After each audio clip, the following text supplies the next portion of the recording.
All right, grasshoppers. All right. So just, this is the way we do things. About 5 minutes before the show started, Allie told me she was getting water. Now, I made the assumption that she was getting a drink of water. It turned out she was taking a shower. No, it's true. It was both. So this is the way we do things all out. Don't do things halfway. If we want water, you're just getting a drink. You go just all out. Walk outside. It's raining in Virginia Beach, so no one knows. Oh, is it? Okay, good. So everybody that does not know, you should know by now, this is Allie Krug, fantastic mother, wife, husband, very proudly serving in the Navy for over 20 years, 2 fantastic sons that record breakers at both sides of their arms and pull-ups, hockey players. You get it from me, right, Tom? That's right. It's hereditary. And this is the one and only person who can scare away multiple men at the same time just by talking to them on the street, randomly going up. I mean, that sounded terrible. That's actually been the story of my life, how to scare men away. That sounded terrible the way I apologize. That was awful the way I said that. That's terrible. It's true. No, it's not true. It's not true at all. You're a fantastic person. So Allie has a company called ABC Medical Writing. Very intelligent woman, has really taught me a lot, particularly learning things, just not relying on watching the news or whatever. Go do my own research. And during the pandemic, it's been fantastic for me. Learned a lot of new stuff. So great. How you doing? I'm great. And you always ask good questions. I always learn something through questions, right? Because you think you understand something and then somebody asks you, and I'm sure this happens to teachers every day in the classroom, somebody asks a question, they're like, I didn't really think about it that way. Let me retool and see what I think about a response to that. So I love questions. I love learning. I think I'm completely hooked on learning. So. Isn't that, and so I heard somebody, I hope I say this the right way. Somebody made a presentation one time, tying learning in with confidence. And you've got to be confident enough in yourself that you know a lot of things. But if you're overly confident, you're not willing to learn new things, right? You can't be arrogant. Well, I know it all. Well, first of all, you don't know it all. Yeah. So. No, you're totally right, because stereotype threat is a real thing. When people walk into a room, and like, just for instance, say a girl in 3rd grade walks into a classroom and say, perhaps mom said, growing up, I was never very good at math. That little girl walking into a 3rd grade classroom for a math test that she knows is coming that day, may have some kind of stereotype threat that she doesn't even know how to articulate, but may think, well, because mom felt like she wasn't ever good at math, then, that's got to be true for me because, mom and I are real close. And so that's a real thing. And I was doing some research on this a couple of years ago. Stereotype threat can really affect how we learn. It's not just the results on the test on test day, but it's how we walk into a classroom and how we approach the whole learning process. If we're intimidated and stressed and nervous, then are we going to feel comfortable asking questions? Are we going to feel comfortable walking up with a paper, during the middle of independent work time and saying, I really kind of don't quite get this. Can you help me? And it also makes us cover up mistakes. So you don't want to be found out that you don't know something. And I think that's a real problem that continues on into adulthood. And it maybe leads to confirmation bias because we don't really want to be threatened by new information or a different weird way to look at something. So I just really think all of our entire mindset toward learning. By the way, Sam said this morning, breakfast is a mindset. Well, coming back to mindset, he wanted curry from dinner for breakfast this morning. Oh, okay. But so breakfast is a mindset. It's how you think about it. So learning is a mindset too, right? And you've taught us that, Tom, by talking about all of this nerdy stuff we've really enjoyed digging into. And I really appreciate that. It is. I like the way you put that too. You think about it, especially for young kids trying new things, going to school, athletics, being with friends, and if they feel like they can't do it, they're going to shy away and not try. Right? We need to encourage them to go ahead and try, like almost encourage them to make mistakes, to accept the fact that you're going to make mistakes in life, and that's fine. That's why you're trying. And I've learned a lot from the Navy SEALs and all the guys in the military. When they train so hard for their missions, they train to the point of failire. Like they want to know where they're going to fail. They know that it's going to happen. True. Yep, it's a fact of life. Yeah. I'm trying to improve the lighting here. I've got a new, amazing new device. I don't know. So I can't quite get the lighting right. I need. There you go. It's good now. Social media expert to help me. Okay. You look great. You look fantastic. There. Way to work. We want to touch on some other stuff, some education stuff today, but also a topic that seems that I've been coming across a lot lately is the mental health issue. Mm-hmm. We had this. An instance, Robin Leonard, a goaltender with the Vegas Golden Knights, who he has been very public and come out and discussed his own mental health issues, come out and made some comments about other NHL personnel and the way they do things, dispensing drugs the wrong way and everything. And It's interesting with especially some of the older guys, at which in like the old days, we were always told you don't ever discuss your feelings. If you have a weakness, you don't ever let anybody have, particularly in the sports world, especially in the hockey world. If you let somebody else know you're weak or there's something wrong with you, physically or mentally, you're done. And you think back about how much damage must have been done to some people who couldn't come out and talk about some issues that they had. And that's starting to happen more and more now in the sports world. People coming out talking about, hey, listen, I feel weak mentally. There's something wrong with me. I need to get help. And it's getting better and better, but it's still a little bit of a backlash. And again, it's a generational thing for guys like my age about, we didn't do that. So it's just interesting how so much of it is coming up lately, but I don't know if that's a statement of where we're at in society or what. Well, it's got to be really hard for athletes because so much of it is persona too. It's performance, right? Whether it's on the basketball court or on the ice, and it's also persona. And I don't know how much you felt like this is your world, I don't understand or know at all, but how much pressure was there on you to support a brand, for like the Rangers, or how much pressure was there on you to fill a certain role, a certain expectation, and be like the Tom Laidlaw that everyone has come to expect? And then did you ever feel like that was hard to live up to? Oh, that was my whole life, was to fill that role. Yeah. I say this in a good and bad way. The good way was I tell kids that I was never the best player on any team I ever played on. My role was to show up every game, every practice, every time the guys wanted to go for beers or lunch or whatever. That was my role, the whole 24/7. It was that assistant captain, team player. I was never going to be the star guy. Nobody was ever going to, rarely would they write articles about. So I don't know if it was pressure as much, because that just became who I was. But it's a great question, because it's interesting. When I got done playing and I got into the agent business representing other players, a part of my life at that time, from being a player, that goes back to college and everything, was going out and drinking beers with the boys. That was the beer was a food group to us back then. We joke around because that was just part of and it wasn't necessarily the beer. It was all the guys getting together, bonding. So when I got done and I got in the agent business, had a young family, had started getting clients, and the clients would start calling me at 11 o'clock at night or later after games. And I'm realizing, geez, I've had 6, 8, 10 beers.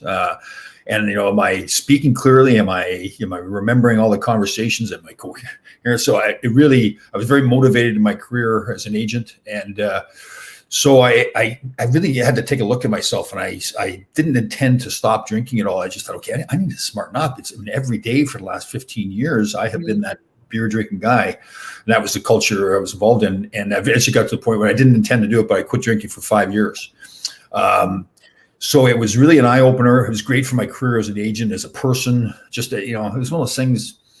I guess you look back at it, and I really had to, look at myself and wonder, like, have I got a problem here or what? And so again, I was lucky because I didn't have as much money as guys have now, because we didn't make that much. So I had to get to work.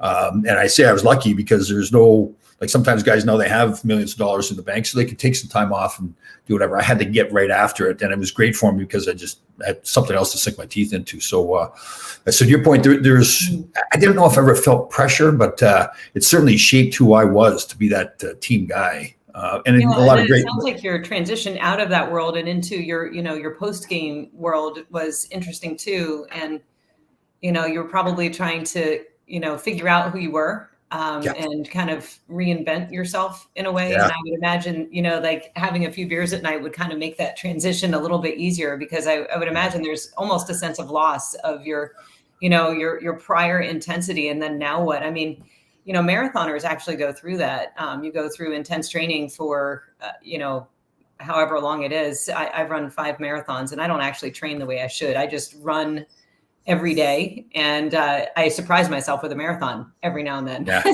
I just go out the door and I just run a marathon. So I feel like I'm ready all the time. I don't get the injuries that a lot of people get for, by training along a certain plan. But my point being that when I was training more formally and with more intent and more direction for marathons and going for time, you lead up to the marathon for like 9 months. And then when it's over, it's like there's this kind of almost immune system crash because your body has worked so hard. There's an emotional crash for a couple of days. So I would imagine for a pro athlete going through that transition to post game, it's really interesting. And probably for service members coming back from deployment, obviously that's the same thing.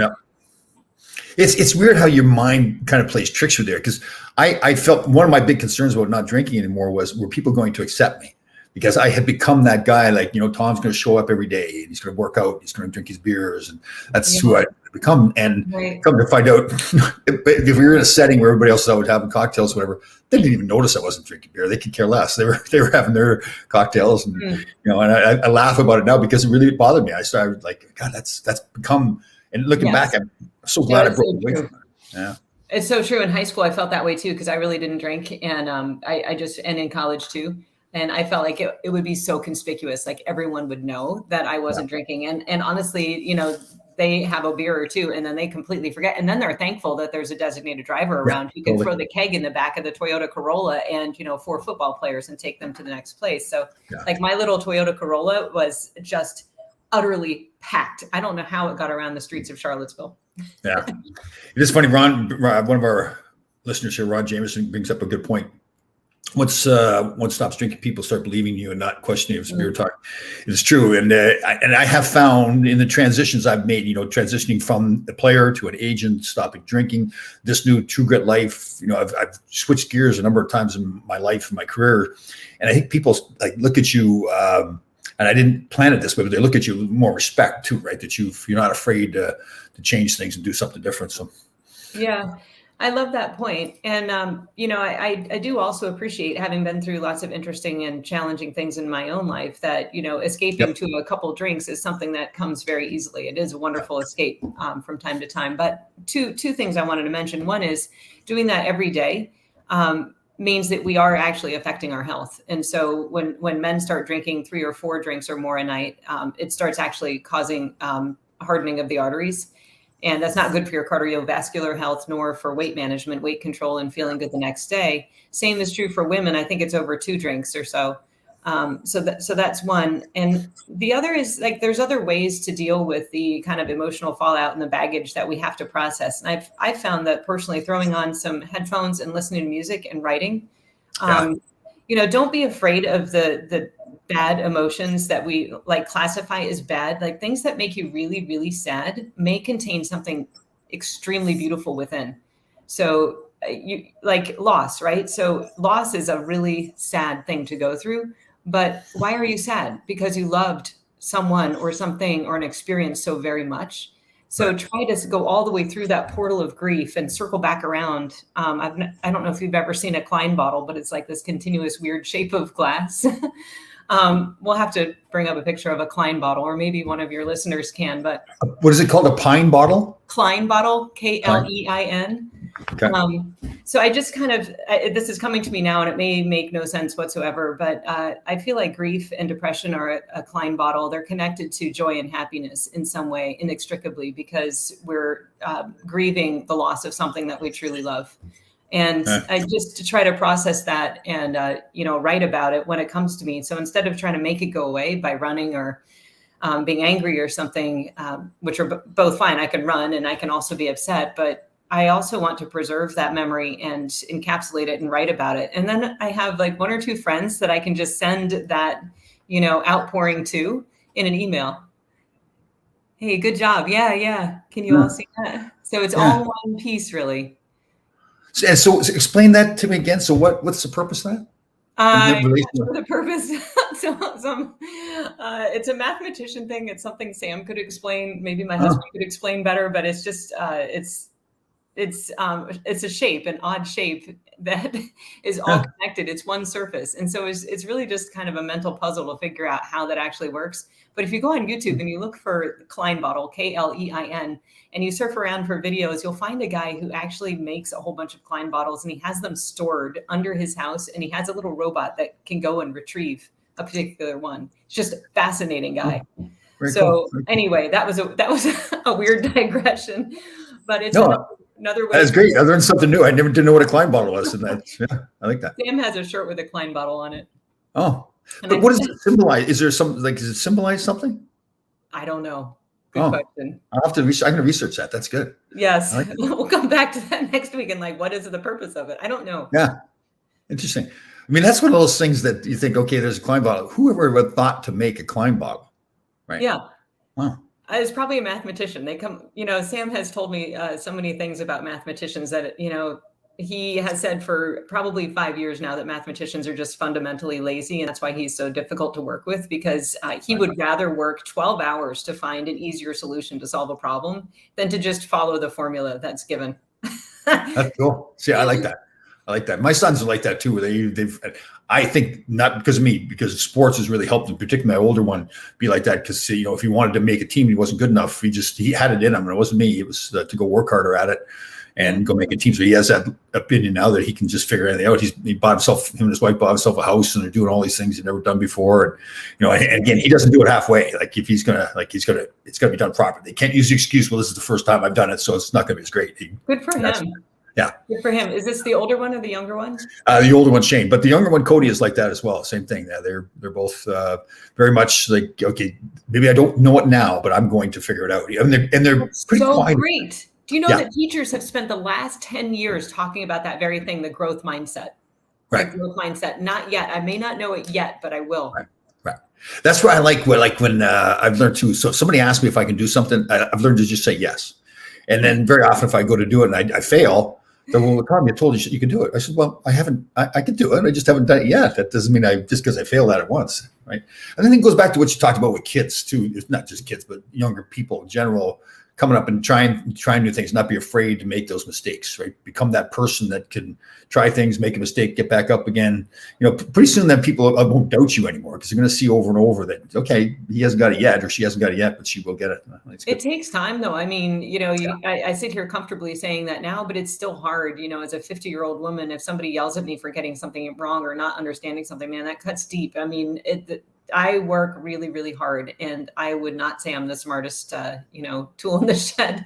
I work really, really hard, and it's still. So I think anybody who's in a teaching position or a collaboration position or at work on a functional team together, just be mindful of the people on your team who work really, really hard. If they're working hard, and I think you've said this, Tom. And I was going to show everybody this book. Lessons in Leadership. This looks like a great book that I would really like to read. Nice. Nice. There were this particular coach in here said he had 2 principles: work hard, do your best, work hard, and support your teammates. And I think that's just, something that we can all do in whatever capacity we find ourselves in, and just be mindful that, you may have somebody on your team who doesn't quite get something, but if they're working hard, they're asking questions, like, you never know when they're going to come up with a breakthrough because they thought of something differently, and they've got the work ethic. How many people still have, room to grow as far as work ethic? Yeah, oh, totally. And to be the person that pulls other people up with you, right? I mean, it's like a real strong person pulls people up with them. They don't push them down again. And I just think, when you become that person that's always helping other people, like when you really don't have to, and people say, well, geez, I'm not getting anything from this. I'm helping this person, not helping me. Well, you are getting something. People are looking at you differently now. Your reputation is growing, and people are looking at you as a person that is that strong person that can pull other people up. So I agree. Yeah. There was a Japanese player on my son Ben's team in Japan. And just speaking of working hard, I'm sorry, I think I cut you off. But no, you're good. No. This young boy, Yuto, he was not the fastest person on the team at all. And they did 90 minutes of dry land, then went in and did 90 minutes of hockey practice on the ice. So through the summer, through the winter, through the rain, it didn't matter, 90 minutes of dry land. And Yuto would go around every corner, I'm thinking cornfields, would go around every corner perfectly. He would never cut the corners, never. Whereas the other kids, the faster kids, whatever, they're coming in, a whole minute in front of them. They didn't need to cut corners. They still would have been, in the lead. But there's Yuto out there, and he is not trying to just, cut off as much distance as he can to try to catch up. He's doing the work. And I just thought he was the most incredible example for the rest of the team. And he's a defense guy. And he worked his tail off on the ice too. And he'll be that guy that's really successful in life too, right? Because he's going to do the little things right. Yeah, I agree totally. It's funny how you train yourself too. I was in the gym yesterday and I felt terrible. I had no energy. I was like mentally drained. And I was all by myself. So I think to myself, Tom, just go home, go lay down or whatever. And I pushed myself through it. And it was the best feeling it was probably like the best workout I've gotten done mentally. in the last couple of years because I didn't have to do it. I could talk myself into quitting anytime I wanted to. But I remember even getting to the last, I was doing like 5 sets of 12 in each exercise. And the last one, I guess, okay, just do 4 here, Tom. So I got the 4 done and I go, nope, I've got to do the 5. Yeah. And it was glorious. When I was done, I was so fired up. It was good. Yeah. Good stuff. Yeah, that's really great. I appreciate you mentioning that because sometimes just holding the gains, right, is a victory. Yeah. Sometimes. Sure. And it may be a mental victory, if not a muscular victory, right? So you made yourself do 5. You didn't do 6 or 7. Sometimes you tell me, I'm going to go beyond and, you feel great there. But some days just holding the gains that you had from yesterday is enough. That's the victory. Definitely. Yeah. And I think it's important for people in life. Like we've talked to so many people going through some mental health issues or depression or whatever it is with all this stuff, the pandemic and everything that's happening. And it's just, realizing, okay, just get going, keep moving. Mm-hmm. No, all good stuff. Hey, so you wanted to talk a little bit about education. And I didn't realize this. I had an old friend of mine who had contacted me. She's really big into yoga and she's a real go-getter, real high energy person. You spoke to her. This is Joanna? Yes, Joanna. Yep. And if you're listening. Yeah, she's great. And so she brought up to me just by coincidence about this education plan that she had. And I said, well, I know Allie is really into it. I didn't know how much you're into the education, but you guys spoke and had a pretty good conversation. What was it about adaptive learning? Is that what it was? Yeah, that's pretty much what I called it. But really, she wanted to, and Sam, our older one, and I had a really interesting conversation and follow up to that. But so Joanna is this phenomenal woman who has so much energy and goodness to give to the world. She has no kids, but she's determined to help the next generation of kids grow as much as they can in school. She's absolutely zealous about it. And I totally commend her for that because I'm that way, but I'm a mom. So I have reason to be, but she has no kids and she just knows that that's where the future is. What she really wanted to do is reach more children who have learning issues and challenges and just make the whole learning experience that much more immersive through art and through video and through animation. And, and she was talking about bringing it to them via a screen. So if a teacher can't do this, and what teacher actually can be the whole experience for 32 children in a classroom, that's a high bar. She really wanted to close the gap using other technologies. So I thought it was a great idea. We had a great conversation and I brought it up to Sam on the way to the gym. And he's actually, I really credit him. Rarely does he agree with me. And I really appreciate that. Rarely is there like, oh yeah, that's awesome. No, it's like, you're thinking about this all wrong is usually what he has to say. And that's when I tune in. I'm like, okay, tell me, because you're 16 and you're experiencing this world and you see it totally differently. His position is that the students need to bring themselves to the process of learning. You cannot expect the world to adapt and, accommodate your desire for engagement and entertainment to help you learn. You have to do it yourself. And that's where growth is. So I think somewhere between the two is, a sweet spot, right? There are some kids who have tons of challenges trying to overcome a typical learning format. And yeah, we do need to cater to them and make it better. But I also think that every student, if there's no 10-year-olds listening to us right now. Hopefully they're in school. But if somehow this message in a bottle gets to any 10-year-olds and they're listening to us, any 10-year-old girls, 10-year-old boys, anybody out there who's like, school just isn't doing it for me. I want them to know that they have to make school difficult for themselves. If it's not difficult, then, add an extra digit onto your math problem. Okay. So, and I agree with you totally. I admire Sam for having that mentality. But okay, but not every student has that ability though, right? To make it harder themselves. Right. But what I'm saying is and this gets to the committee that I'm working on here in Virginia Beach. When you're in a classroom, let's just again go to 3rd grade. In a 3rd grade classroom, not everybody is at 3rd grade level. So some kids are learning at, 1st grade reading level, 2nd grade math level. You have other kids who are honestly at 6th grade math level, capacity for 6th grade math, pre-algebra and algebra in that same classroom. And so what we call is differentiated instruction. We ask a teacher to try to meet all those students where they are and help them grow a full academic year, wherever they're starting from. Well, coming off of, 2 years of pandemic and virtual school and lots of hiccups in the education delivery, it's really tough to get everybody from where they are, all their different places, into a full year of academic growth. So I think that's the real challenge. So the kids who are in a classroom and they already understand the material, they're waiting for the other kids to catch up, which is essential work to catch everyone up, right? For learning loss. Right. But the kids who are already sitting there, my message to them, this message in a bottle to them, to those kids, and Johns Hopkins said before the pandemic started, 20% of American students entered the classroom door already knowing the material for the year. So we have 27%? 20%. And that's using apples to apples. We have various standardized tests that we use to see where kids start the year. So if your readers or your listeners are interested, we can stick the link in your show notes. But so the challenge for any teacher is we've got kids who are already ahead when they walk in the door, and then we have kids who we need to catch up. So what do those kids who are already ahead do? Typically what we do is we test them and we find out, okay, are you gifted or not? And that grabs 2 or 3 or 4% or so. We don't really know. It depends on how you identify and define them. And, they get some special, extra sauce and extra meat and extra differentiated instruction. But what about the rest of the kids, the 15% who are not identified gifted but are already ahead? What do they do? Well, my thing is, hey, work hard, make sure you get 100 on every test, add a little bit of intrigue to your work, go the extra mile, do the extra credit problems, just make sure your grades are really, really good, because you'll open up doors for yourself down the road. It doesn't matter what's put in front of you. So, but I'm really asking this question. I've never heard it put that way before. So that 20% that already knows everything that they're going to learn in that class, why then take the class? Why not move them on to the next level? That's a good question, Tom. So that's called mastery-based education, and that is in place in some areas. But just like everything that we've seen with the pandemic and with health and with education, man, that's a logistical challenge to administer mastery-based education. Because what if you're at 6th grade in math, and many kids have asynchronous development, so they're at 6th grade in math, but they're at 3rd grade in reading, and science is somewhere in the middle, the 4th grade, depending on what you were exposed to. Social studies the same. So do you go to 4 different classrooms?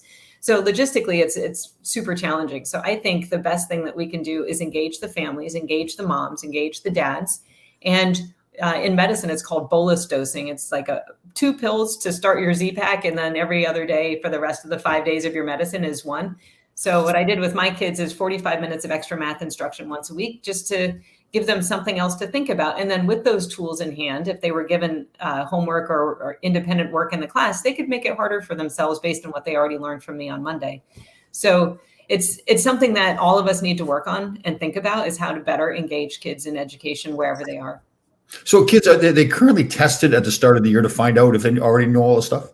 Oftentimes they are. Oftentimes there's a baseline here in Virginia Beach. They just did, and they wanted to figure out, gosh, where are we compared to where they should have been last April, and how much learning loss is there? I mean, it's really vital work to do. So, I understand the parents were like, I really hate testing. There's way too much testing, but the testing does allow us to figure out, okay, how are we doing? And can we provide the instruction that the kids need?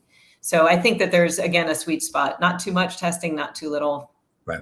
That's interesting. So I guess you could have one student that is at 10 years old, can read at a 7th grade level, but the math is at a 2nd grade level. So it's in theory, very typical to have what's called asynchronous development. And it goes to academic ability and social skills as well. So you could be extremely advanced academically, but socially uncertain of how to navigate groups. You may actually be thinking about things that are at such a complex level that, like injustices or Afghan refugees or whatever as a 3rd grader, but the rest of your classmates are talking about Pokemon and you just don't know how to relate. They're into Minecraft or they're into, football, and you're just at a complete and utter loss. And as a 3rd grader, you do your best, but it may, manifest as acting out or distraction or some kind of humor or arguments. So the logistical issues are, so you could put all the kids that are reading at a 7th grade level, regardless of their age, in the same classroom for that class, right? And move them around they go to different classes based on their intelligence level in that class. Is that? Yeah, I would say not so much intelligence, because a lot of this is, I learned a word last night in this meeting, front loading. I had not heard that word before, but so much of education and health policy is learning the language that's used, right? So front loading is giving kids early on, and even before school, the skills to be able to take the test, which then identify you as advanced or gifted. So if we're doing front loading well, then we're going to identify more kids fairly across the board, regardless of race or socioeconomic status. But what you're describing is walk to math or walk to reading. And they did do that in our school in Washington State where we were. The kids were resorted and regrouped every chapter of their math textbook and provided the instruction that they needed at, high, medium, and low levels. Now, they didn't call it high, medium, or low, but they went according to a different pace based on what the kids could handle. And then they reshuffled the kids every chapter. I thought that was great. That's called flexible grouping, and then walk to.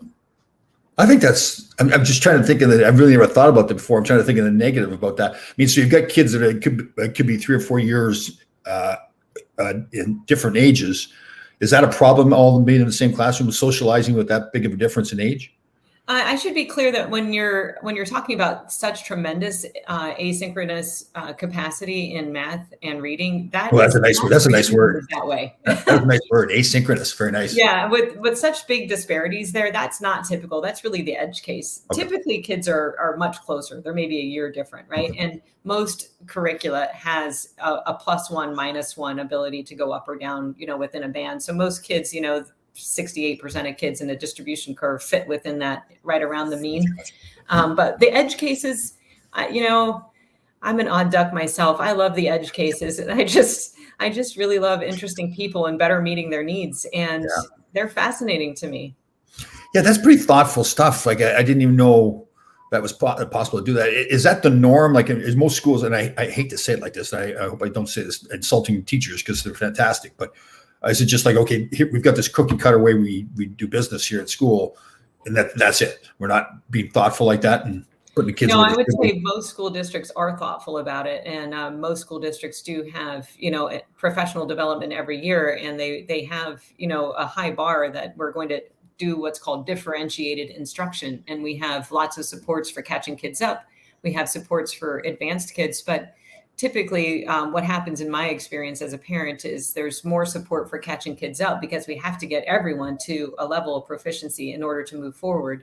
There's a little bit less attention to the students who are, really very much ahead. And it's a logistical challenge, as I mentioned. So it's not for lack of desire. It's really like, we don't have the resources. We don't have the ability and nor the manpower to bring in differentiated instruction that's 4 grades ahead, for 1 or 2 people in a math class. So what happens to those 1 or 2 people in a math class that are that far ahead if they don't get some specialized treatment? Does that stifle them or hold them back? As far as academics, people would say, no, it doesn't stifle them or hold them back, but there's a very good body of research that there's other ramifications. If you are a person who's sitting through 6 hours of the school day and you're not actually learning anything new, I actually experienced this when I was learning a language in Japan. I had gotten myself to a certain point where I was conversationally fluent and I was going over some basic grammar and I was misplaced in the wrong class. I was in the wrong level. So I was actually in a level that was a little below where I was. And I'm not saying I'm any great Japanese speaker, but I was in a level a little lower than where I should have been. And it wasn't engaging or challenging for me. So guess what I did? I started acting out. I started, talking to people in sidebars and drawing things. And I was like, that was a light bulb moment for me because I became the problem student in that classroom because I needed something interesting to do. So that's one of the things that can happen is, these kids may or may not be identified as gifted or advanced, but they may be having behavioral challenges. They may not actually do their work at all. They may be underachieving. They may be simply as a matter of principle, not doing work that is beneath them. So that can be a real challenge. And if we don't figure out what's going on and get them the right fit, intellectual and nutrition fit, then that's a problem for a long time. Well, my youngest son, Cody, he may kill me for saying the story, but his senior year in high school, he's a good little athlete, but he was failing gym class. And the gym teacher actually really liked him. They were buddies. And I was like, what is the problem? Well, how can you fail gym class? Like, how do you possibly fail gym class? You're a great little athlete. He wouldn't bring his shorts in. He was bored. He just wouldn't bring his gym shorts. Because he was acting out, just like you said. I never really understood it too much before, like what he was doing. And the teacher, actually, like I said, the teacher actually really liked him because of that attitude that he had. Just a fine attitude. He wasn't going to do it just because somebody said he's supposed to do it. We finally said, you've got to bring in gym shorts. And once he did, then he was fine in the class. But he was bored, so he just didn't bring his shorts. It's so tough when you run into somebody like that who's just, could even be hostility and defiance and just. Man, you just want to drop the hammer. You just want to be like, just do it. Okay. Like life doesn't cater to you, like that's how I feel. I'm just so, I'm busy and I want to move on with like whatever spreadsheet I want to get back to and, p-value I want to crank out. But like, here's this person who's just not playing ball. And it's really frustrating when you have 27 other people. Just imagine the challenge for the teachers. But if you take the time and you seek out support and you say, look, I have across my 4 classes of PE, I have 3 kids like this. can you help me understand them and work with them and figure out what to do? And once you start to understand how to deal with that, then next year maybe is a little easier when you run into those edge cases again. But I think we really have to support parents and teachers when we're dealing with that. And again, it's mindset. When my older one argues with me, I realized in Japan, okay, he's looking for somebody good to battle with. He's looking for somebody that he feels is a worthy opponent. And so maybe I twisted it in my mind and was like, I guess he sees me as worthy. That's so nice. Oh, very good. That's good. I like that. That's very exciting. Excellent. I like that talk. That was good. That was very educational today about the education system. I just never looked at it that way at all. That was fantastic. Hey, but more important stuff here. Like this is life-threatening stuff we need to know. Pull-ups. Pull-ups, I did one. So I held the line, Tom. Okay, nice. I didn't progress this week. Good. It was not the week for that, but I did one. Good. And the boys were measuring their arms there a couple weeks ago too. Did they? I'll have to get an update for you. I told Sam where the tape measure was, and he's like, I don't need a tape measure. I just go buy weights in the gym. So, but I will see. I like that attitude. That's good. That's a great attitude. Good. So Sam's the oldest one. The youngest one is Ben. Ben. That's right. God, no, I forgot. Yes. It's awful. Ben is a wonderful, wonderful hard worker. Sam is the mathematician. Ben is the debater and the linguist. That's right. That's right. Well, great job today. That was seriously that stuff with the education I did not understand at all. That was fantastic talk. Yeah, let's go back to that. It's so important. I really care deeply about education, and never more so than now when we're coming out of the school challenges. And I think every parent in America appreciates school in a new way. And the promises. Is that true? It's definitely one of those things we take for granted, right? And then the pandemic hits, and everybody's at home all the time. Yeah. Yep. Definitely. All right. Great job again by you, Alec. We'll see you next week. Bye, grasshoppers. See you guys.